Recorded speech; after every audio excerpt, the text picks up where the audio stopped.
پہلے جو غلطیاں ہو چکی ہیں ان کا ازالہ اسی میں ہے کہ فری اینڈ فیئر الیکشن کو سپورٹ کرے، سپریم کورٹ کے فیصلے کو سپورٹ کرے، اس سے پیچھے نہ جائیں. اس سے ان کے درمیان اور عوام کے درمیان فاصلے کم ہو جائیں گے اور چیزوں کو بہتر کرنے کا موقع ملے گا. اگر یہ نہ کیا گیا تو پھر میرے خیال میں شاید اتنی دیر ہو جائے کہ پھر چیزوں کو درست کرنا بھی بہت مشکل ہو جائے گا. اسٹیبلشمنٹ کی ذمہ داری ہے پاکستان کی حفاظت، سیکورٹی کی حفاظت اسٹیبلشمنٹ کی ذمہ داری ہے، اور ان کا اپنا جو کیا ہو سکتے ہیں وزن فری اینڈ فیئر الیکشن کی طرف ڈالنا چاہیے. اگر کیسے ڈالیں؟ اگر یہ کہتے ہیں کہ سیکورٹی کے لیے ہمیں فورسز دیں تو ان کو دیں، یہ نہ کہ ہمارے پاس نہیں ہے. کوئی جنگ نہیں چھڑی ہوئی اس وقت، نہ افغانستان میں جنگ ہے، نہ انڈیا اور پاکستان بارڈر پر جنگ ہے، نہ ایران پاکستان بارڈر پر جنگ ہے، نہ چائنا پاکستان بارڈر پر جنگ ہے. یہ بہانے نہ کیے جائیں، جہاں سے بھی ہو سکتا ہے آپ جناب فورسز، یہ ہے الیکشن کے حوالے سے اپنا وزن ڈالنا کہ آپ فورسز مہیا کریں فری اینڈ فیئر الیکشن کرانے کے لیے، تاکہ امن و امان کا ماحول ہو اور الیکشن ہو جائے. یہ جو ہمارے ادارے دیکھ رہے ہیں یہ کہاں خاموش بیٹھے ہیں؟ ہم نے دیکھا کہ 2 ماہ سے کور کمانڈر کانفرنس تک نہیں ہوئی، اور قوم تو یہ پوچھ رہی ہے کہ یہ فاصلے پیدا کرنے والا کون ہے؟ دیکھیے، پاکستان کی کوئی بھی فوج ہونا کسی بھی ملک کی، اگر اس کے ساتھ عوام نہ ہونا، وہ فوج ملک کی حفاظت نہیں کر سکتی. اس وقت اندھے بندے کو بھی نظر آ رہا ہے کہ ہماری جو فوجی اسٹیبلشمنٹ ہے اور عوام کے درمیان بہت فاصلہ پیدا ہو چکا ہوا ہے. وجہ کیا ہے؟ From the first day regime change کے خلاف عوام ہے. پاکستان کے عوام کی غالب اکثریت نے اس کو ریجیکٹ کیا ہے. اب عوام، آپ نے غلط فیصلہ کر لیا، اب عوام کیا چاہتے ہیں؟ عوام چاہتے ہیں اس فاصلے کو ریورس کیا جائے. کیسے؟ الیکشن کے ذریعے. آپ آئیں، فری اینڈ فیئر الیکشن کو سپورٹ کریں، اپنا پلڑا ادھر ڈالیں، یا بالکل نیوٹرل ہو جائیں. بالکل نیوٹرل ہو جائیں. یہ امپورٹڈ حکومت 2 دن نہیں گزار سکتی. عوام کی اگر سپورٹ کریں گے آپ، یعنی عوام کے مطالبات کی سپورٹ ہے، عوام کی ارزوں و منگوں کی سپورٹ ہے. عوام چاہتے ہیں آپ فری اینڈ فیئر الیکشن کرائیں، اور جو الیکشن تھی تو اس کے حوالے حکومت کریں. آئین اور دستور کہتا ہے پاکستان کا. اقوام عالم کے اندر مہذب ملک بھی ایسے ہی بحرانوں سے نکلتے ہیں. تو الیکشن میں ڈیلے کرنا فاصلوں کو بڑھانا ہے اور ملک کو مشکلات کی دلدل میں اور دسانا ہے. لہذا ضروری یہ ہے کہ ہمارے اسٹیبلشمنٹ اور جو بھی بااثر لوگ ہیں، چاہے وہ عدلیہ ہے، چاہے سیاستدان ہے، سب کا اس بات پر فوکس ہونا چاہیے جو عوام کی اکثریت چاہتی ہے وہ ہونا چاہیے. عوام کی اکثریت، غالب اکثریت یہ چاہتی ہے. جتنے بھی آپ پول کرا لیں، جتنے بھی آپ رائے عامہ کے اداروں کو بھیج دیں، آپ جو بھی دیکھیں، سوشل میڈیا کو دیکھ لیں، جلسوں اور اجتماعات کو دیکھ لیں، پاکستان کے عوام کی اکثریت چاہتی ہے کہ Pakistan election free and fair ہوں اور آئین کے مطابق ہونے چاہیے. یہ جو چند لوگ اپنے مفادات کے لیے اٹھے ہوئے ہیں اور پتہ نہیں کیا کیا بولیاں بول رہے ہیں، جن کی شاید ان کو خود سمجھ نہیں آتی کہ ہم کیا بول رہے ہیں، کیونکہ ان کی باتوں میں کنٹرڈکشن اتنا جس کی انتہا نہیں ہے. ہم آئین کے تقدس کے قائل ہیں، آئین کی حرمت کے قائل ہیں، لیکن آئین کی آرٹیکل جو کہتی ہے کہ 90 ڈیز کے اندر الیکشن کرو، ہم نہیں کرائیں گے. ہم جمہوریت کے قائل ہیں، ہم جمہوریت پر ایمان رکھتے ہیں، لیکن ہم الیکشن نہیں کرائیں گے.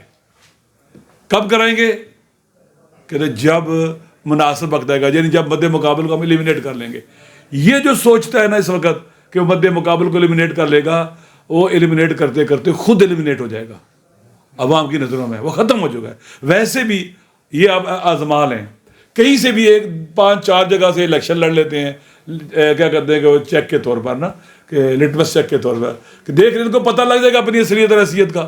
ضمنی الیکشنوں میں ان کو نہیں پتہ چل چکا ہے. لہٰذا یہ جو ایف آئی آریں کاٹ رہے ہیں، یہ جو غلط قسم کے مقدمے دائر کر رہے ہیں، یہ ایک ڈھونگ ہے، مذاق ہے. یہ قانون کا بھی مذاق ہے، آئین کا بھی مذاق ہے، یہ عدلیہ کا بھی مذاق ہے، یہ خود ریاست کا بھی مذاق ہے جو اڑایا جا رہا ہے. البتہ یہ ایک ارریلیونٹ پارلیمنٹ ہے اس وقت. اس پارلیمنٹ کا پاکستان کے عوام کی مشکلات سے کوئی تعلق نہیں ہے. پاکستان کے اندر جو لوگ آٹے کی لائنوں میں لگ کے مر رہے ہیں، ان کی مشکلات کے ساتھ کوئی تعلق نہیں ہے. یہ اس وقت جو پارلیمنٹ بنی ہے، آپ نے دیکھا ہے گزشتہ سال سے اس نے ایک نیا نعرو دیا ہے. جو کیسز بنے ہوئے تھے لوگوں کے خلاف وہ ختم کیے ہیں، کرپشن کو اس نے حفاظت دی ہے، اور پاکستان کے عوام کے لیے کوئی بھی ایسا اس نے کام نہیں کیا ہے جس کو اس کو شاباش دی جا سکے. یہ دراصل ایک بند گلی میں پھنسے ہوئے ہیں اور خود بند گلی میں گئے ہیں. ان کو راہ فرار نہیں مل رہی ہے کدھر جائیں.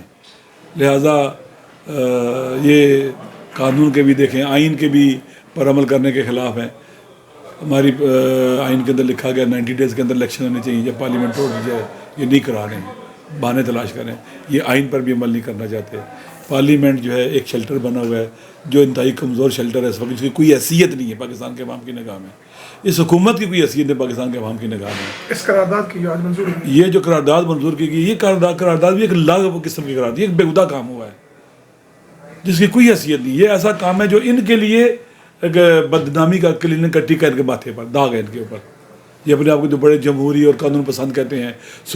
ابھی یہی سپریم کورٹ تھا جس نے پچھلے سال 9 اپریل کو ایکشن لیا, رات کو سموٹ ایکشن لیا تھا, رات کو بیٹھ کے تھے یہ لوگ, اور اس کے نتیجے میں ان کی حکومت بنی تھی. آج اسی پارلیمنٹ کے پیچھے لگے ہوئے ہیں, اسی عدلیہ کے پیچھے لگے ہوئے ہیں. یعنی میٹھا میٹھا ہڑپ کر کڑوا کڑوا تھو کرے, تو یہ درست نہیں ہے. یہ ان کا رویہ بتلا رہا ہے کہ یہ اپورچونسٹ قسم کے لوگ ہیں. یہ طاقت کے اور پاور کے بھوکے ہیں اور پیاسے ہیں. انہیں صرف اور صرف اقتدار چاہیے اور کچھ نہیں چاہیے انہیں. لہٰذا یہاں پر جو ہے صورتحال بن رہی ہے. یہ جو پارلیمنٹ قرارداد پاس کی ہے, یہ بھی اس کا کوئی ویلیو نہیں ہے. پاکستان کے عوام کی نگاہ میں اس کی کوئی حیثیت نہیں ہے. اگر ان کی نگاہ میں سپریم کورٹ کے فیصلے اگر کوئی حیثیت نہیں رکھتے تو ان کے فیصلے جو قرارداد پارلیمنٹ کے اندر پاس کر رہے ہیں, ان کی بھی 2% کی بھی حیثیت نہیں ہے پاکستان کے عوام کی نگاہ میں. وہ انہیں ردی کی ٹوکری میں پھینکتے ہیں. پاکستان کے عوام کو صاف چیز چاہیے کہ 90 ڈیز کے اندر الیکشن چاہیے جو آئین کہتا ہے. پاکستان کے عوام کا مطالبہ الیکشن کروانا ہے. یہ الیکشن سے فرار کر رہے ہیں. پاکستان کے عوام پوچھتے ہیں کہ ابھی انہوں نے مشترکہ اجلاس بھی کیا سینٹ کا اور پارلیمنٹ کا, وہاں پر پاکستان کے عوام کی معاشی مشکلات کے لیے کیا کیا گیا, مہنگائی سے نجات کے لیے کیا کیا گیا, ملک کو سٹیبل کرنے کے لیے کیا کیا گیا. یہ ان کا تعلق پاکستان کے ساتھ ہے ہی نہیں ہے. ان کا تعلق اپنے مفادات کے ساتھ ہے. پاکستان کے کمی مفادات ان کے نگاہ میں کوئی حیثیت ہی نہیں رکھتے. لہٰذا ان کا ہر روز ان کا جو بیان ہوتا ہے, ان کا جو بیانیہ ہوتا ہے, ان کے جو اقدامات ہوتے ہیں, ان کو مزید ایکسپوز کرتے ہیں اور عوام کی نگاہ میں دن بدن یہ گر رہے ہیں, اسی لیے ان پاپولر بھی ہو رہے ہیں. دن بدن جو مد مقابل ہیں ان کی پاپولیرٹی بڑھ رہی ہے اور عوام ان کی طرف زیادہ جا رہے ہیں. آپ جانتے ہیں کہ یہ اپنے گھروں میں کیا باتیں کرتے ہیں, اپنے لوگوں میں بیٹھ کے کیا باتیں کرتے ہیں کہ ابھی الیکشن میں جانا کہتے ہیں ہمارے لیے موت ہے, سیاسی موت ہے. یہ سمجھتے نہیں, وہ سیاسی موت ہو چکی ہوئی ہے ان کی. اب یہ سیاسی طور پر ختم ہو چکے ہوئے ہیں. بھٹو کا نواسہ یہ کہتا ہے کہ یہ جو سپریم کورٹ کا فیصلہ ہے یہ ماشاء اللہ اس سے لگ سکتے ہیں. دیکھیے, ایک بھٹو کے وارث وہ ہوگا جو بھٹو کے اصولوں پر چلنے والا ہوگا. یہ جو وراثتیں ہوتی ہیں یہ خونی وراثتیں نہیں ہوتی, یہ آئیڈیالوجی اور نظریے کی وراثتیں ہوتی ہیں. وہ لوگ جو اس نظریے پر چلنے والے ہوتے ہیں وہ اس کے وارث ہوتے ہیں. بھٹو نے اگر آئین دیا پاکستان کو 73 میں, تو اس کے وارث وہ ہوں گے جو اس آئین کے پاسدار ہوں گے. اس کے وارث وہ ہوں گے جو کرپشن کے خلاف ہوں گے. بھٹو پر ہر الزام لگایا گیا, کرپشن کا الزام نہیں لگایا گیا. جو لتھڑے ہوئے ہوں کرپشن کے الزاموں میں, تو وہ بھٹو کے وارث کیسے ہو سکتے ہیں؟